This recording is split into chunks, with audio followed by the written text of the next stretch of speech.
there's no doubt around the world the cost of healthcare is becoming a problem. How is it funded? Is it funded by private means? Well, that's not going to work, is it? You can't pay for healthcare if you're old on a pension and you don't have very much money, and that's where most of the demand is. So there's this problem of an aging population, increasing healthcare costs, and also advances in medicine as well, which means more can be done, which means there's that ethical question. How much more should be done before we just let you die? You know, how much money is spent per person? So, Steve, let me give you some number. You know, I like to start with numbers. So, Indeed, yeah. You're more numerical than I am. The UK healthcare spending per capita. All right, so this is how much it costs to provide healthcare for a person in 2023 prices, so adjusted for inflation. It was about £500 in 1970. Now it's somewhere it's about 3,000 per year. Yeah. So and it has been steadily increasing since the turn of the century. It was about half that at the turn of the century. So £3,000 per person per year. Actually, you look at that and think, well, you know, that's actually not that bad, is it? Really, in the scheme of things? When you compare it to the average, you know, if the incomes aren't exactly high in the country, but you've got £3,000 a year, and the average, what is the average? It's about £30,000, isn't it? It's not high. Yeah, it's not high. Yeah. Okay, so it's about 10% of effective income is spent maintaining health, and I mean, we can talk about as to why that's a reasonable deal in the current state of civilization. But yeah, it is a reasonable deal. But for some reason, that 10% of GDP becomes a higher proportion of government spending, of course, and then that's where the problem. Well, that's again because government spending is a fraction of that. So, yeah, I mean, the point which people just it still surprises me that people can't get used to this, but there are people who can't earn an income, and as we have more and more elderly people, the elderly particularly going to be the main focus of that. If they can't earn an income, you've got two choices: let them starve to death, or the government pays for it. And the government paying for it is not a case of taxpayers being dipped into the pocket. This is why it's so critical to get rid of that stupid idea that neoclassical economists have got into our heads that the government has to spend what it taxes. It's, you know, gets into complicated accounting, but fundamentally it's as bright an idea about the economy as the Ptolemaic vision of the Earth at the centre of the universe was about astronomy. Okay. But with that hang-up, people think, we shouldn't be doing this, it's costing us money. Now, the reality is that with an ageing civilization, which is a consequence of our success as a civilization over time, reducing illnesses, like, for example, we managed to get rid of shit floating down the Thames. Did we? About a century and a half ago. Oh, yeah. I think it did. Yeah. It's not there anymore. Cheaper now. We've now got shit down the Thames again. Isn't that progress? I was going to say, I wouldn't be going for a dip. Well, the French have shown what can be done. You can go swimming in the Seine. The Seine is no longer a sewer. Yeah, as they showed during the Olympics. Although it has to be said, a few people did get stomach upsets as a result of that. So it's but they realised they had to push the program even further. But it's inevitable. Because we didn't have to have this back in the 19th century because everybody died before they turned 60, pretty much. And now because we've been successful in public health and life-extending tendencies, we now get people living out to about 90. But speaking as somebody who's now in the 70-plus bracket, I can tell. I know that if I was a manual worker, the last thing I'd want to be doing is going to work right now because that's as much as I can. You can see this in the video, but that's as far as my fist goes. Actually, it's an improvement in recent times. Arthritis and aches and pains that go with age, and yet this argument, you should pay your own way. Yeah, great. So the choice is either you euthanize a lot of us, or it's paid for by public provision, which means that we therefore create money to finance hospital spending and healthcare, and that's inevitable. This is a consequence of success, but success comes with its own costs. Yeah. So I've just been reading Joe Stiglitz's book actually about freedom, and it does get to that, doesn't it? Because very rich people will say, well, I should have the freedom to spend my money the way I want. Why should I have my money used to pay for the health services? And exactly that is not happening. This is the point why it's so important to understand the government finances issue. It doesn't have to be. Yeah, I mean, and this is one reason why, I mean, in general, I'm in favour of finding another way to take excess government money creation out of circulation than income tax, because it leads to these right-wing attitudes which are quite understandable. You don't see the impact of government spending putting money into your account, even if you're on welfare or you get lots of subsidies like a certain Elon Musk. Okay, but you are aware of the taxation coming out. Yeah. And then that means you can see the government's taking my money. That's the attitude that comes out of that. I think the progressive people who realise that state provision is necessary have to realise that we've got to get some other way of taking that government money out of circulation to avoid dramatic increases in the money supply, apart from income taxation, which just ends up with people wanting to slash the government, and we end up in the trap we're in now. But people do want to spend the minimum they can get away with, obviously, in terms of government money, because they've been conditioned into this thinking that you're going to end up paying for it ultimately. So when the young doctors, or what are they called now, resident doctors, I think they're called, say, well, actually, even though we got quite a big pay increase a couple of years ago, we want more now because, perish the thought, they want to get back to the levels of income that they were getting 20 years ago or whenever it was. They're trying to get, because they can't afford to survive on the salaries. And there's this concern that there's just not going to be enough of them because not enough people are going to join the profession because the salaries are too low. So they're asking for more. They're threatening more industrial action. Public opinion is against them, I think, because they're saying, well, hang on, you had this big increase a couple of years ago. Now you're coming back for more. Yeah. I mean, we wouldn't have that issue, perhaps, if we didn't have this mindset that money that's paying for those young doctors is going to come out of my taxes. How dare you? Exactly. That's where the right wing interpretation comes from. It's not right wing; it's wrong wing.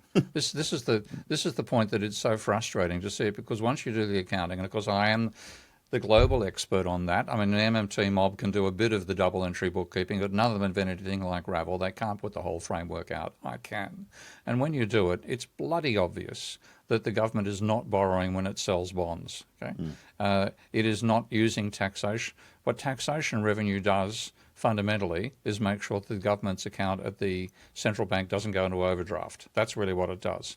And I'm actually doing I'm doing these YouTube videos for my school course these days. I'm working on one right now where I'm going to create Elon Musk's perfect world. Okay, we're going to have a world where the government simply spends what it gets back in taxation, and therefore you don't have any problems about big government debt running up. There is no increase in the debt. There is no debt. And in that world, what happens is the non-bank financial sector is necessarily in negative financial equity. Yeah. And that was the state we were in the 19th century, because back then the government was about 3% of GDP, because we didn't have public health. Okay. Why? Okay. Because we hadn't really even realised that there were germs. Okay. So the scientific progress has let us realise that there are things we have to do at a public level, such as sanitation, that have had the consequence that we live longer. Because we live longer, there are people who are down the bottom of the income scale who can no longer earn. They've got to work to get an income. When they can't work anymore, they don't have an income. If we don't provide for them by government spending, then they're going to die. And that's a great little present to your grandparents' kids. So just so everyone's on the same page, and we've reiterated this so many times, but that £3,000 a year per person that it costs to provide a health service in the UK. The government spends that £3,000, but they spend it on paying for the doctors, in paying equipment to their providers, to pay for all the staff basically in the hospital and all the equipment and the property developers who build the hospitals. All of that money that they pay goes into the private sector. So it's an injection into the private sector from the public sector. They issue bonds to cover that £3,000. Those bonds are bought in the private sector, which has just had £3,000 injected into it per person. And if it's bought just by the banks, rather than being banks on selling it to the non-bank public-private sector, then there is no change in the money supply at all. Yeah.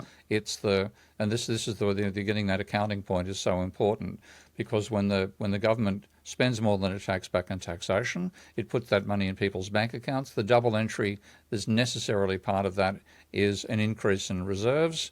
Reserves are a dull asset for the banks. So when they're offered the potential of using those reserve funds to buy bonds, they take it. So the whole system is quite sustainable. It's this, Chicken Little, we're all going to die, sky is falling stuff from completely the wrong issue. Yeah. And that's what's been dominating politics for 30 or 40 years. It's beyond frustrating. And my so-called profession, the discipline of economics, is responsible for creating and perpetuating these myths. So the way I like to think of it is, if you stripped it all back and said, well, okay, we're a country of only 5 people, and you basically say, we haven't got any money, we don't need money, there's only 5 of us, but we've got all these resources. Which ones are most important? Do we want to use some resources on health and some on nice food and some on travel? The limiting factor is the resources you've got available, of which a big chunk of it is there's only 5 of you actually to do the work. So what are you going to do? So are you going to, is one of you going to say, well, okay, I'm going to concentrate on the health of everybody else. So I'm going to develop medicines and I'm going to give you health checks and make sure you're keeping fit. And you're not getting paid for that. You're just a resource that's allocated to that. No money involved in that process. And we need to think more like that, don't we? Because the constraining factor is not the money. The constraining factor is the resources that are available. The trouble is this, unfortunately, you've got to understand the money, because this leads to the usual myths, which I'm fighting on MMT right now of international trade. It is so frustrating. Even people who understand the importance of money at the government level, if they get this, money doesn't matter, it's resources that matter, they fuck up, pardon the French, their logic completely. And it is, it's the same thing as understanding gravity. Okay? Yeah. Once you understand it, you've got to apply it everywhere. You can't have an anti-gravity area where you don't need to understand the importance of gravity. But that only happens, that complication only happens when you start looking at international trade. I mean, you can just look at it.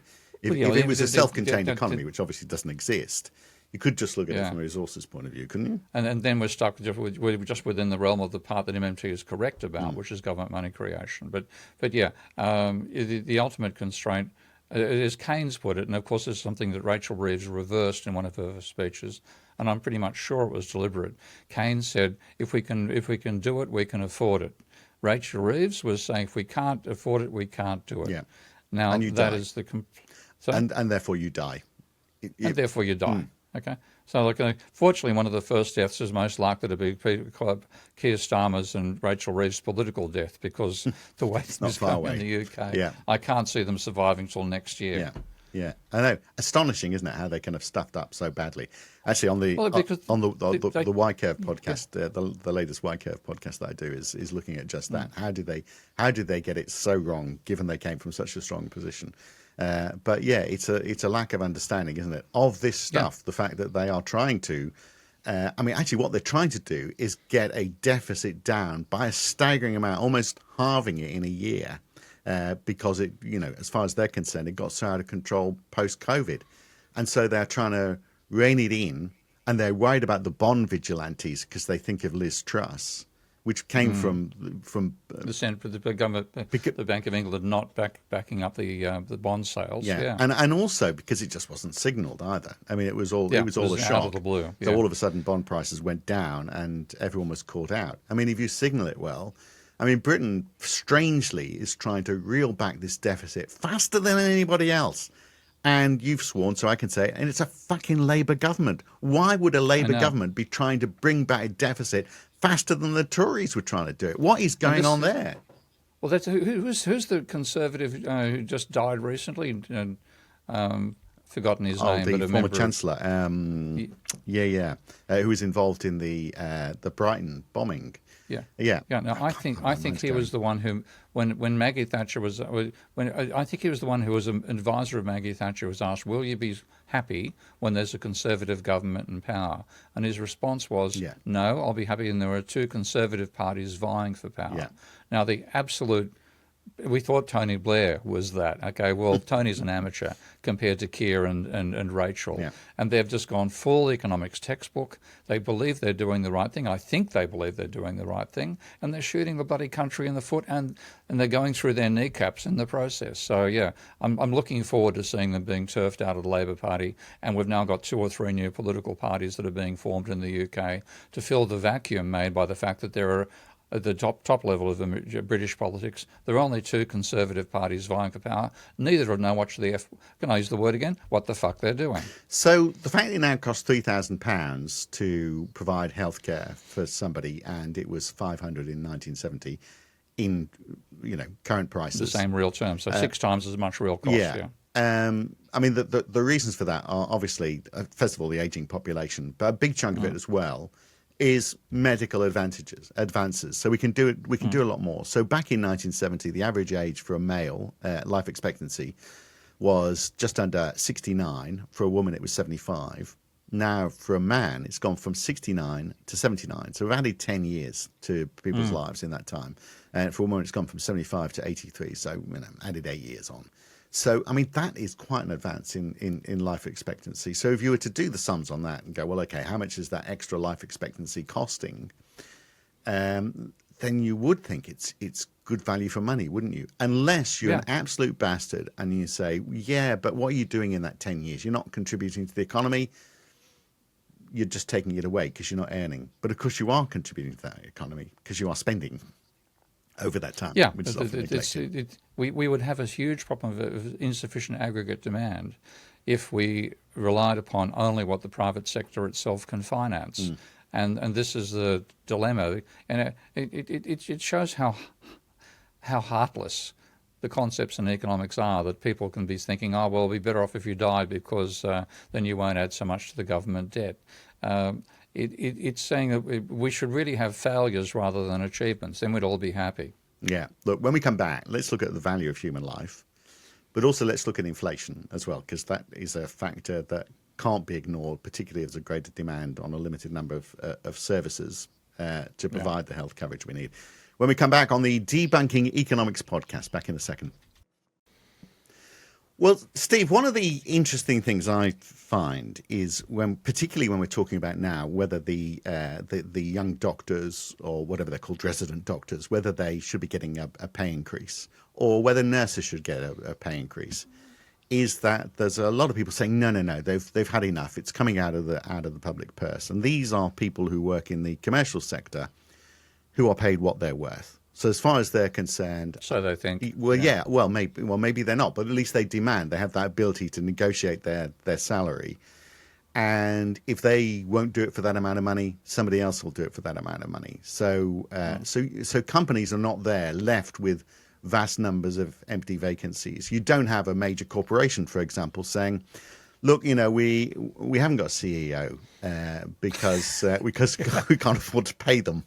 That's right. They will pay what the CEO is worth, and they will pay for however many people they need to fill the vacancies so that the company can function. Strangely, in the public sector, that doesn't work. We don't accept the market value of jobs.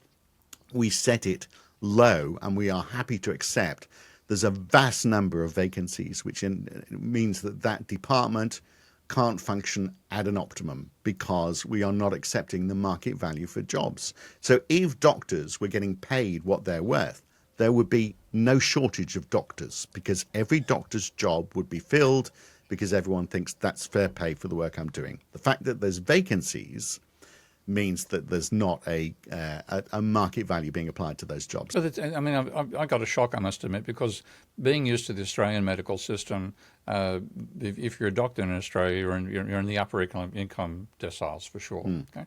Whether you work in the public sector or the private sector, or you're in a general practice, whatever else, you're going to be earning a substantial income. Almost as it's worth going to medical school, and actually being quite intelligent. Almost worth going to medical school for, yeah. And then I had a brief non-relationship with a woman in the UK whose brother was a doctor, and she told me what he got, and I was just horrified because I thought, Jesus, you can potentially make more working at the checkout at Waitroses, and in the sense of a per hour rate of pay. And so what's going on here? And I saw the same thing way back with a relationship in my teens, virtually, with a girl who was a nurse, and it turned out that because the people who go into those industries, certainly nursing, to some extent also medical doctors, go in with a sense of public purpose, and that means that they're very conscious that they go on strike. There are people who are going to be not being replaced on resuscitators who will die. So there's got a real reluctance to muscle and force. But they got so sick of it, they demanded a pay rise to make it possible for them to live on their salaries. None of them could afford to live except with mum and dad. And they got a 65% pay increase, which finally got them, because they finally gave it, they've got to go on strike. Okay, this is just ridiculous. And that huge, again, those huge gaps can build up because the people who are doing those jobs are doing it because they have a sense of public duty, and they will wear that until they break. Yeah. And I think I can fully understand that. I still am in shock when I remember that conversation about how much this woman's brother, who was a resident doctor, was earning. It was trivial. Well, and no damn wonder people don't want to fill the positions. Yeah, I mean, which is generally in the UK, real wages are lower than where they were 10 or 15 years ago. But it's, just the same in the medical profession, they're just trying to play catch up. So there's that element of the cost of providing medical support is the cost of labour. But also, if we say, well, okay, there's, we're going to spend 3,000. Maybe there's advances that, that actually would mean we could make people live another 10 years. But it's going to cost £6,000 per person per year. So do we spend that money? The answer would probably be yes. Why not? So long as people are living older in a healthy way. It might be a more spurious question if you're adding 10 years and it's not very good quality of life. You then might start to say, well, why bother? But if you're adding 10 years on, but it's costing twice as much, the only issue is going to, and we say that it doesn't really matter about paying for it because let's accept that part of the modern monetary theory principle that the government can spend. The government creates the money in effect, so it can spend as it sees fit, with the proviso that you've got to contain inflation. So if you keep on spending, you're going to put demand on resources, and if you're putting demand on a specific resource, which is whatever's needed to provide that medical capability, there's a real risk then of inflation, isn't there? I don't know how you can control that. It's like when governments say, okay, we're going to support a scheme for you to insulate your roof or whatever. Cost of insulation shoots up. It's the same sort of approach, isn't it? That there's a limited supply. How do you contain the costs? Yeah, and inflation is a much more complex process than most people think.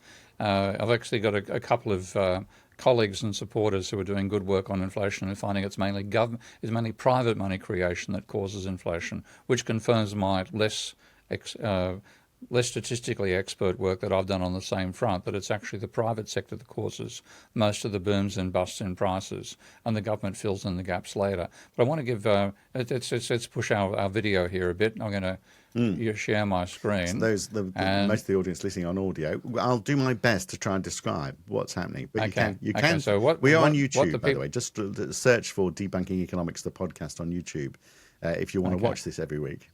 You might not, so you can see what Steve and I look like.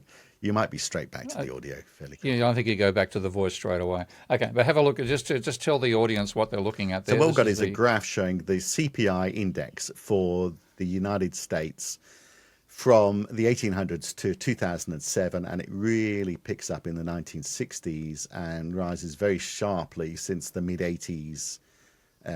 Up to the point where, an index value of 100 in 1967 is now getting just short of 1,000, basically. Yeah. And people say, look at that, the government's caused inflation. Without the government, you wouldn't have inflation. Well, let's just restrict the range here and go back to just looking at the period before the inflation took off. So I'm going to stop the graph at 1960 and see what we see. So I'm just getting hold of the Ravel caliper here. And going back to 1959 will do. And there you can see that this has been inflation. The actual data. I'm still seeing a scale starting at 1800 there. But anyway. Yeah, I know. I haven't changed that. Oh, okay. Yeah. But what you're seeing is that the inflation began in pretty much the after World War II. That's when prices really took off. So at the end of World War II, which is the green line that my cursor is currently on, the CPI index was about 60. And it was 60 back in 1810 as well. So there's basically stable prices for that length of time. But it wasn't stable prices. There were booms and busts in the index. So let's take a look at the rate of change. And now what you see on that restricted rate of change there is that the inflation in the 1800 was actually bigger than the inflation we've experienced since World War II. Okay. The difference being, I'll actually extend out to the full range now, that the common experience in the 1800s, before the government got to be large, the government used to be about 3% of GDP, now it's about 30%. Yes, this is all private But sector created inflation in effect. Yeah. what you've got huge inflation created by the private sector. So the biggest inflationary peak was back in the 1860s, and the increase in prices in 1 year was over 20%, which is far higher than the biggest that occurred in the post-war period, which is about 15% during the Volcker period of the Federal Reserve. And what you had was massive deflation as well. And those periods of falling prices weren't, oh, great, everything's getting cheaper. It was a financial crisis. People were going bankrupt, cutting their prices to try to survive, and you went into a long depression in most of those cases. So what the government hasn't caused inflation, it's cancelled deflation. And this is why I often say to people who tell me how much better the world would be if, look back in history and see what it was like when your situation applied. Be careful what you wish for. Well, do you know what? This is pretty close to where we were starting to get worried just before the pandemic, wasn't it? That actually, where we're starting to see cuts in spending, where we're starting to see deflation. You know, we were a long way from worrying about inflation. We were actually worried about the opposite happening. But just on the getting back to the medical story, if the government says, well, okay, we're going to spend twice as much now on health, I mean, that money is going to the private sector. The private sector will be creating twice as much money for the private sector. But that private sector is the one that's saying, okay, well, this is government money to provide this service. They're the ones that are going to be actually making those purchases for whatever the equipment is, which is potentially inflationary. So even though it's government spending, it'll be the private sector that's creating that inflation through their trying to fulfill their requirements for the government.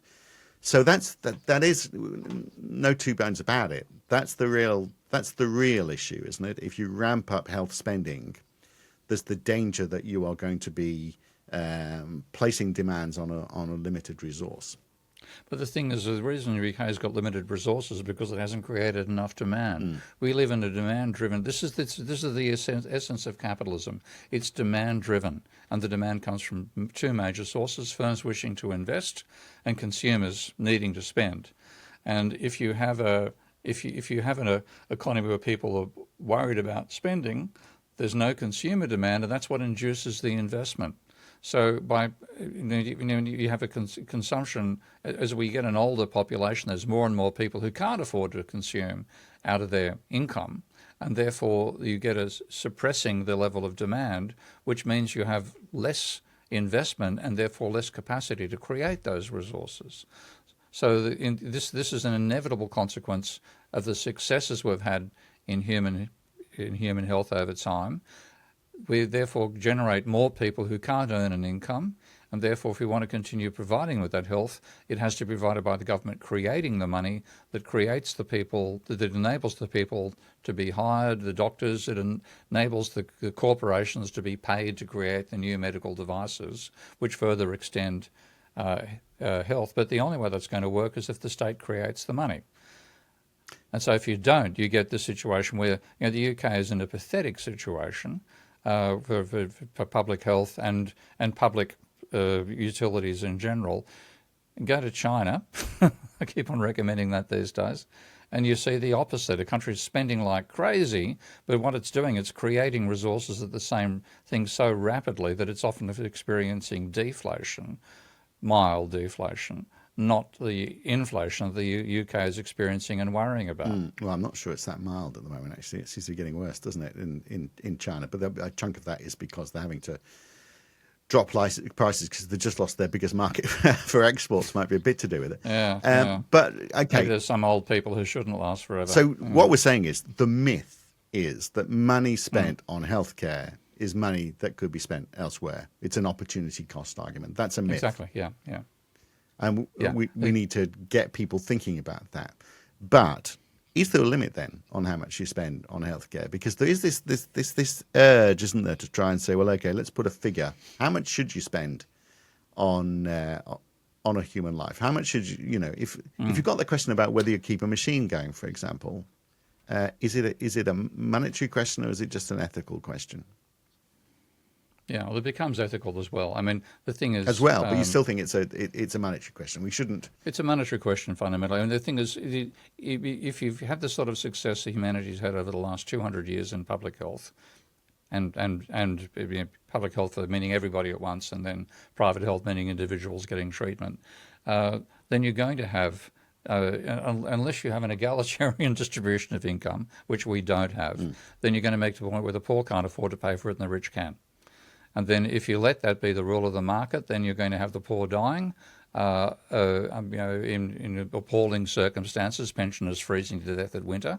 Let's remind another thing that the Starmer-Reeves government did. And you're going to have social breakdown. So if you want to maintain a society, you have to have that public provision of public goods such as health. And then if you do it, what you're doing is actually stimulating the private sector. You're not taxing them, you're spending on them.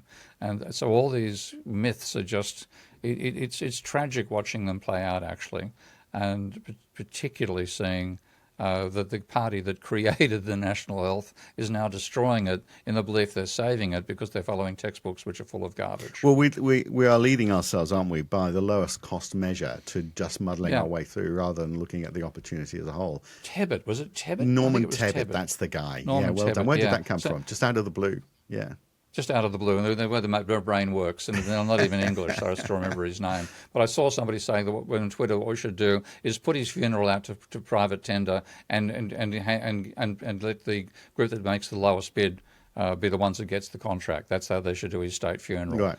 But he'd want no other way, really. Yeah, absolutely. Yeah, so a dodgy bunch of people thrown together, and I think Four Seasons might be offering a bid. They're going international now. It's Four Seasons International Landscaping. I think he'd be very useful in landscaping. You need a lot of mulch for landscaping. Do you know what? Now we've gone down to this tasteless territory. Oh, this is the dregs. We're really going low here. Too soon, maybe, but well after for Mark. I think we're old blokes. These ones. That's why we've got sympathy for old blokes who get themselves caught in conundrums. Yeah. So I mean, because I remember when Margaret Thatcher died, I was thinking, you know what? When they bury her, they should charge access to dance on her grave because that is commercial free enterprise at its best, isn't it? You know, she would be very happy about that. I would have thought the people who dislike her are paying. You know, there's taxes, more dancing. Exactly, it's very good for health as well. You know, it's good all around. You know, that release of the dislike for Margaret Thatcher, you're paying for it and you're getting healthy in the process. So I mean, there is that element as well about just talking about that preventative medicine rather than just trying to fix things up. And that was the point I was going to lead to before we started talking about dancing on graves. The opportunity is, if we've got an older population, and the world's got an older population, the opportunity is to create an environment which is a good one for those old people. So you've got nice places to live where there's communal spaces. So you've got friendships rather than loneliness, where you've got health capabilities like swimming pools or whatever, which people can engage in on a social basis. And you have old people involved in communities as well. To the extent to which we're compartmentalising people, turning everything into a commercial service means you aggregate all the old people with the old people. If you look at healthy pre-industrial societies, the old were the elders. Yeah. And they were the people you'd approach for their wisdom and responsibility. Yeah. We've destroyed that. Yeah. So there's so many things that we've made worse by this obsession about government taxation. Yeah. So if we had a more holistic attitude towards all of this, the problem is it's a big job, isn't it? And it's a lot of joined up thinking. And I'm just wondering, you mentioned China before, and I don't think we want to go down that road, but that joined up thinking is a lot for a government to take on, particularly if the government is completely focused on balancing the books. But even if imagine a world where even if they weren't, do they have that capability? If the NHS had unlimited resources, could it still deliver? Or is there an element of bureaucracy that builds in these large organisations, and does it need to be structured in a different way? I mean, I've seen bureaucracies.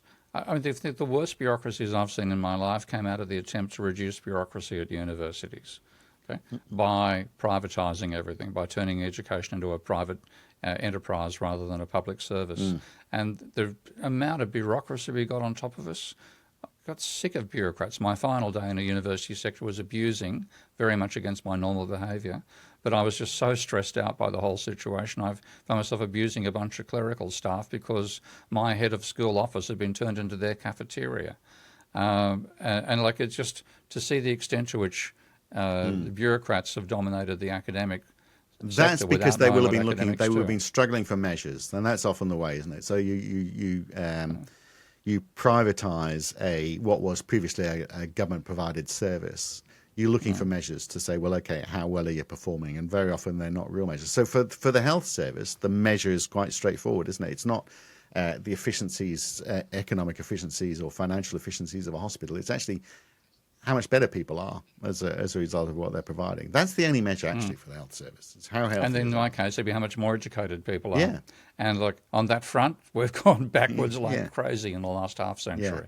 So those top line measures are getting ignored because we're too busy Yeah, looking because at the bottom line, the so-called bottom line takes over. Yeah, the top line is what matters. So we want educated people and a healthy population. And if we can't achieve those, then what the hell are we doing? Yeah.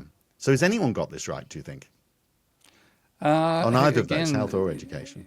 yeah, it's only countries which have still committed to their own development that are doing it, because this is a wonderful argument by a guy called Michael Pusey back in Australia, wrote a book called Economic Rationalism, a nation-building state changes its mind.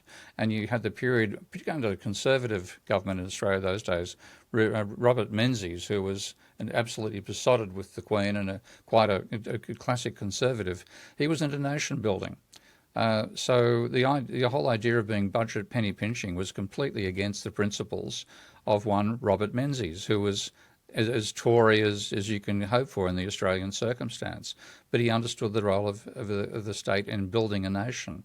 And ever since you get to the point where you've got a reasonable standard of living for your population, we've got this flip to economic thinking based on stupid concepts. Toll-make economics is the way I describe it these days. And we then cease building the nation and start worrying about the pennies, and the nation decays. So the only countries which are moving in the correct direction of still trying to do nation building are pretty much the East Asian and China. And their focus is on making sure our population feels that it's living a better life every year than the previous year. That's gone by the wayside in the UK. And I'm looking forward to the Labor Party itself going by the wayside there too, Yeah, frankly. you don't want that because we know who's really ahead in the polls, and that's even more of a disaster. I know, yeah, Farage. Well, congratulations. Yeah, that's the end. We might as well close up the shop. But I mean, the final point is there is a worse place, obviously, than the UK in terms of healthcare, and that's the United States, where they spend twice as much per head for a standard for life expectancies that's 3 or 4 years lower. So, I mean, there's a complete, if you're just looking at top line statistics, that's a sure measure of failure. Something has gone seriously wrong, yeah, and that's not realising that it's a false paradigm that's got us into this situation. So what we got with Reeves and Starmer following that, making it worse and wondering why things aren't getting better. Yeah, all right. Well, there needs to be a strategy, and it needs to be driven by outcomes rather than cost, doesn't it? That's the issue. Yeah. Very good, Steve. Look, next week we're going to look at numbers. Are we getting the numbers we want? Well, we like numbers on this podcast, don't we? But we do, rather, yeah. Are we getting all the numbers? Could we get more? We want to geek out more with more statistics. So we'll look at that next week. Good to talk, Steve. Catch you then. Okay, bye.